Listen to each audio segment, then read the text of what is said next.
offer to move to Latin America, basically, to sell talent solutions to Latin America in the main base, in the main headquarters in Sao Paulo, Brazil. Actually, I still live here in Sao Paulo. I'm right now. You live in Sao Paulo. I love Sao Paulo. I've been a couple of times.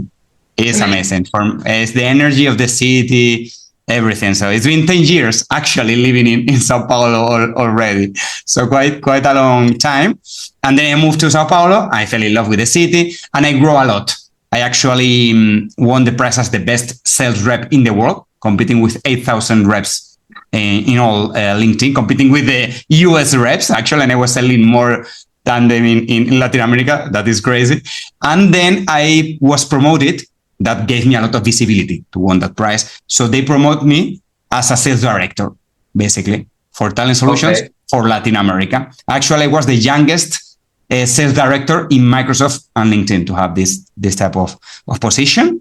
And the last few years, I was working as a sales director for talent solutions, and I was leading all the teams here in Latin America.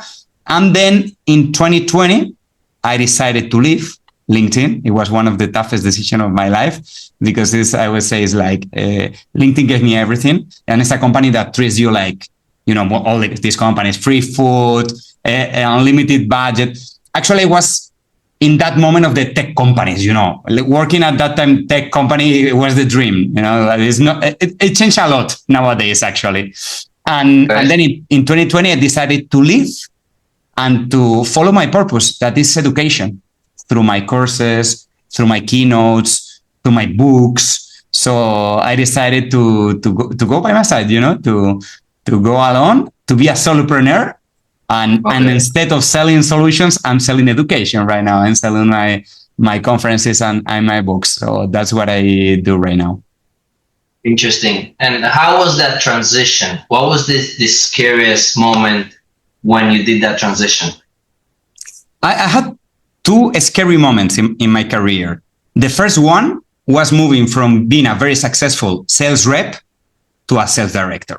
It's a completely different skill. So that was the first scary thing I did, because it's completely different skills. You just don't sell. You manage people that sell, and that's completely different mindset. So there was a big challenge, but it was even bigger when I decided to leave the corporate world, basically, because I started to have a lot of demand for conferences. Because when I became sales director, they put me as a voice note, as a public speaker for LinkedIn. That gave me a lot of visibility in TV, in media, radio, because any company in Latin America wanted to talk about future of work, skills, sales, they interview me. So suddenly I had a lot of demand for conferences. And I reached a point that I say, that's the moment. Maybe I'm gonna do just conferences. And I decided to leave. And it was very scary because I didn't have the demand that I was hoping.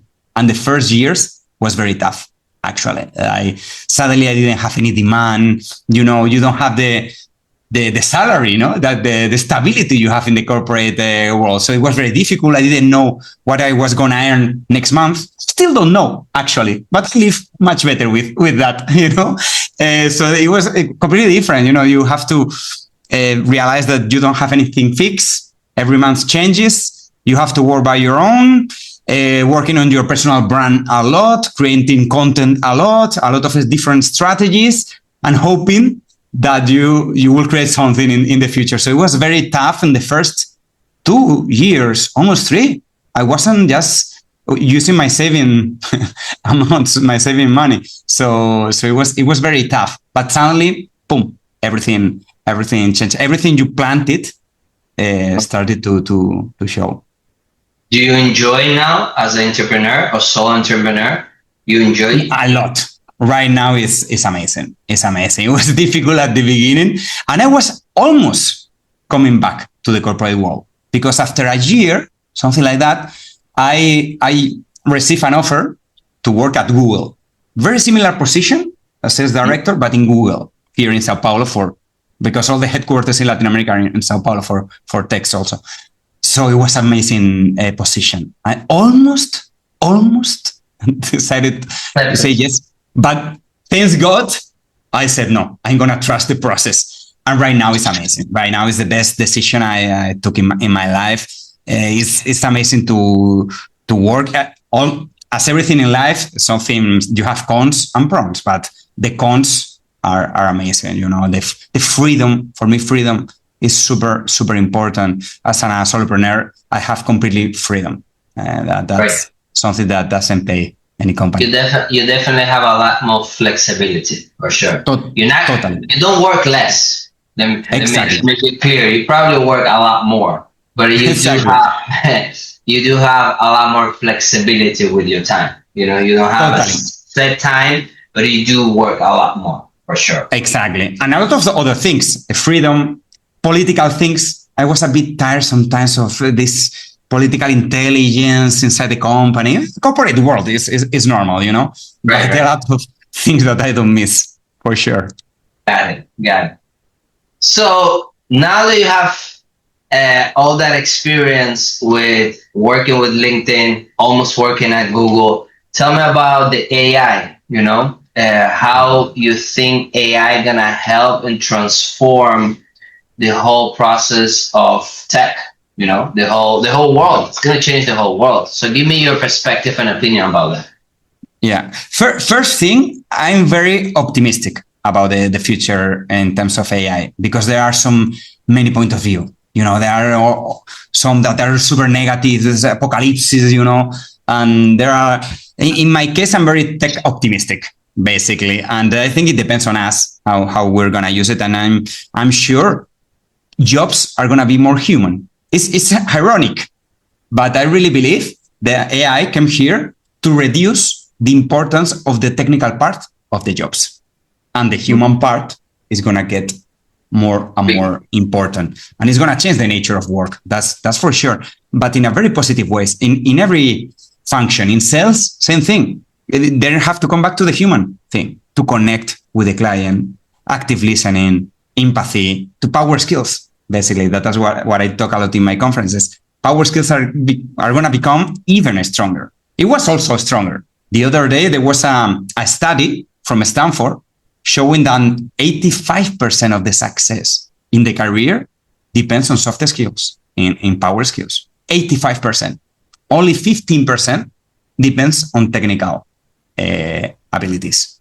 But with AI, it's not going to be 85%. It's going to be 95%, depending on power skills and human skills. That's where we have to focus. The problem is that we don't know how to learn this type of abilities, skills, because all our life we study only technical. In the educational system, is all the time technical skills, and they forget where 85% of the success depends on human skills. So we have to come back, and it's going to be even more stronger. Companies are now hiring more than ever in terms of these skills, in terms of human skills, more than ever. They realize that it's better to hire people, especially salespeople, depending on the human skills. And then I will take care of that person to learn the technical part of the job. But that, by the way, in sales is 90% human skills. The technical part is easy to learn. The CRM, prospecting, that's easy to learn. What is difficult to learn is have a really meaningful conversation with a client. That's much more difficult. Right. Give me a little bit more information about the power skill. I know you have a book that you wrote about the power skill. Can you give us a little bit more content about that? Yeah.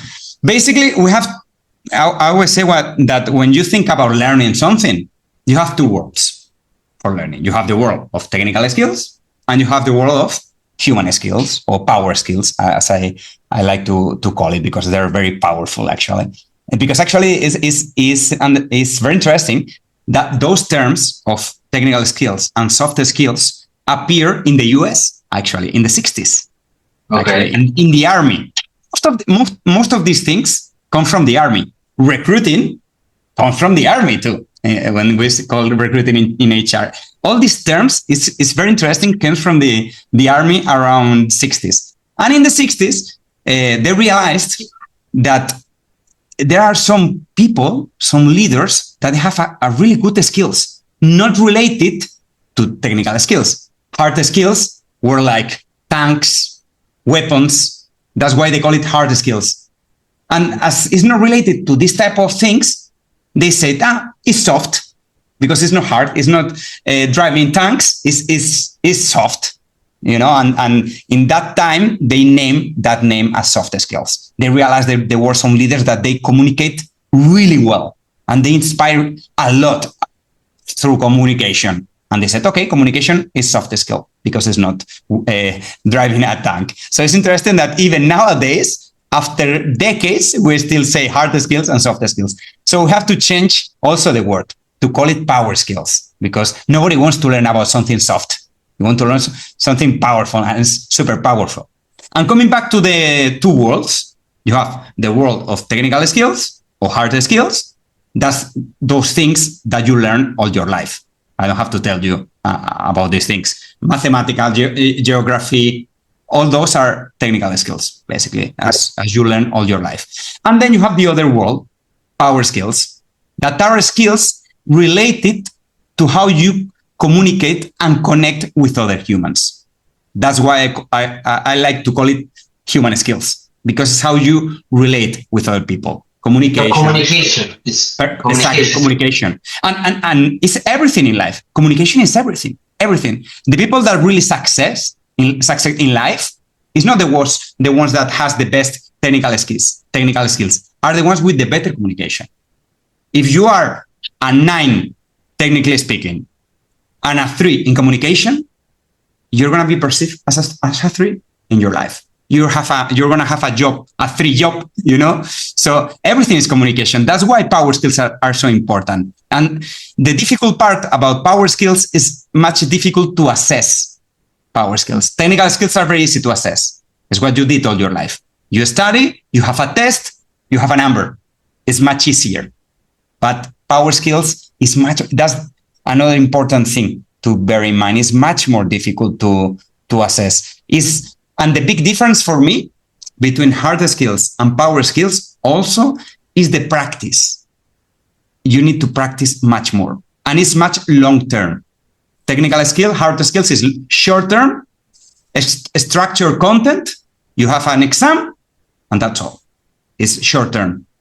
Power skills is long-term, life skills. Take time, practice. The other day, in a conference, they asked me, Borja, but which book do you recommend for improving public speaking? That is a very important power skill, by the way. And I said, any book? No, you have to practice. Practice. Forget about how to breathe and all these technical things that they create and they invent. You have to practice. That's the big difference. Practice. And that's why it's so important. Learn communication, persuasion, creativity, all those skills that you never learn at school. The sad thing is that they should teach people how to communicate properly. Those, like you're saying, those power skills should be taught in school. Totally. It's crazy that they don't teach that. They only focus on technical skills. You learn how the mitochondria is compound. You learn in Spain that we discovered a continent in 1492, and you don't learn how to communicate with other people. You don't learn how to deal with your emotions. Emotional intelligence, very important power skill. No, you don't. We have to come back to the human thing, to the human arts. What does this mean? Come back to having theater at schools to improve communication, music to improve creativity, painting to improve creativity, more sports to improve collaboration, another super important power skill. We have to come back to human arts. It has to change completely because the system is industrial and doesn't change. It's almost the same in the last 50, 100 years, based in the same things and not paying attention to the human and the life skills. You mentioned that the public speaking, it's very important to develop that communication skill, right? To be able to learn how to speak. In your opinion, how many times you need to practice public speaking, actually going and doing the public speaking before you actually start feeling, I guess, less nervous and more confident? That's a very good question, and it really depends on the person. For example, for an introvert, it's going to take much more time than for an extrovert. For example, to put that example, it will depends. It will depends the starting point in terms of communication. I see people that already has a good starting point because, for example, they did a theater. I always say that the most interesting investment is investing on going to classes of theater. For me, it's one of the most incredible investments you can do in your life to improve your communication. Everyone should do that sometime in their lives, basically. So it depends on the starting point. I saw people that, for example, after 10, 15 times, they're very good. They have some talent. Other people that they don't have so much talent, they will need maybe double, but they will get there. Everybody can be an excellent public speaker. You just need the practice side. And this is difficult because you have to practice. And for learning power skills, for example, in this case, public speaking, you need two things for improving, very important.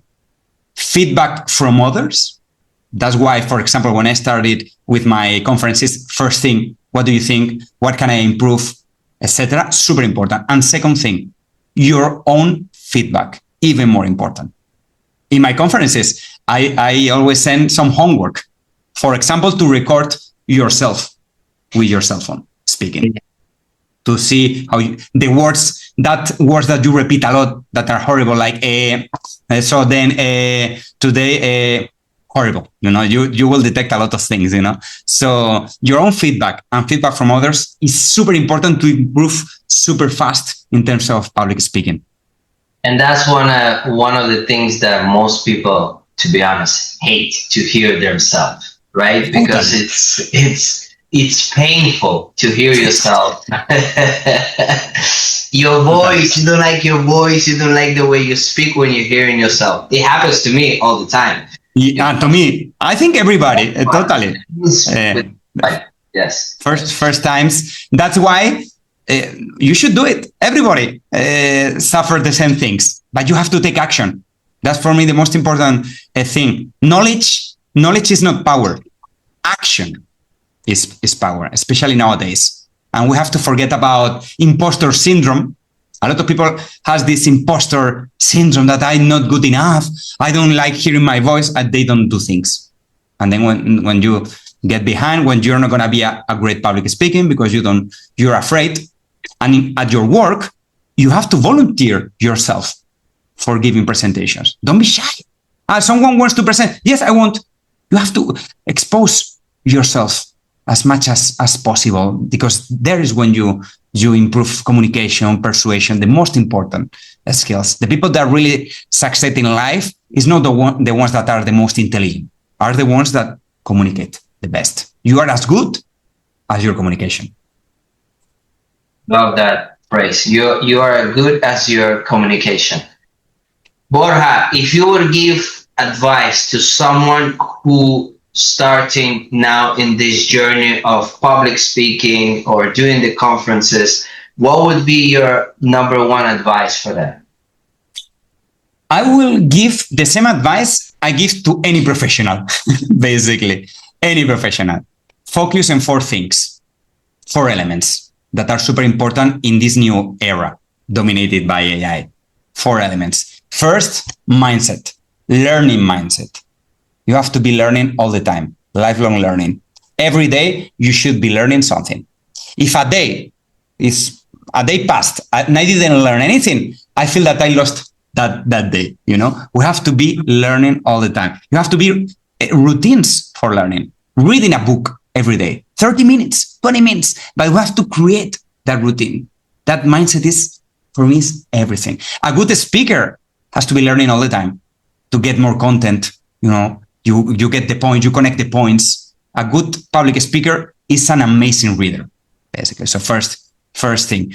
Second, power skills. You have to be learning power skills. Every semester, you have to focus on one power skill. For example, this semester, I'm going to focus on learning public speaking. So that's the semester I'm going to focus in I don't know, classes, for example, for communication, theater, in person is much better actually for improving public speaking. I always recommend in presence courses, in person. And also very important, self-knowledge. You have to invest in self-knowledge to know what are your main skills, what are your strengths in terms of skills. Super important. It's so crazy that I see a lot of people that they've been working 10, 20 years and they don't know what they are good at. That is crazy. And for me, success in a career, on any career, is when you focus on your strengths, not in your weaknesses. We are in the society of weaknesses all the time. At work, for example, it's all the time focusing on weaknesses, not in strengths. And the magic happens when you focus on where you have talent, because the return of investment is much higher. So another important point, self-knowledge. You have to invest in that to understand what are your strengths and focus on improving already those strengths in terms of skills. What else? Personal brand. For me, personal brand is the new university title, is the new degree, basically. Right. It's everything. Nowadays, if you don't have personal brand, you're a ghost. You have to start to show your content, talking about the things you like, the things you have skills. You have to show that to the world. You have to, for example, have a good LinkedIn profile, starting to create content about your industry or about your skills. You have to invest on that. That can be the most important investment. Nowadays, I live based on my personal brand. If they hire me for conference, it's because of my personal brand. If I'm here with you, probably it's my personal brand too. So it's everything. It's everything. So we have to tackle that for sure. Another point, and the last point, it could be artificial intelligence. To be learning that all the time too. Literacy. AI literacy is everything. So there are people that are afraid, and when you're afraid, you don't want to learn about something you're afraid of. So you're the opposite. You get reactive, not proactive, and that's super important. I'm all the time learning what is arriving. How can I apply this to my job to be more productive? Because in the end, it's that. There are tools for getting more. So in summary, focus on your mindset, growth mindset, learning mindset, your power skills, especially communication and persuasion, self-knowledge, artificial intelligence, and self-knowledge. You have to focus on those elements for sure in this new era. Borja Castelar, thank you very much for your time, for your knowledge. Very nice to meet you. You're a very interesting person. I would love to talk more about AI and all the things that are coming our way with the technology. Thank you again. If someone want to find you, want to communicate with you, I imagine the best platform would be LinkedIn, right? For sure. For sure. At LinkedIn, you can find me, Borja Castelar. And the second one that I use the most is Instagram, that you can find me as Borja Castelar too. Everything together. Thank you. Thank you very much. Thank you so much. Thank you so much. It's been a pleasure. Take care. We keep in touch. I'm here.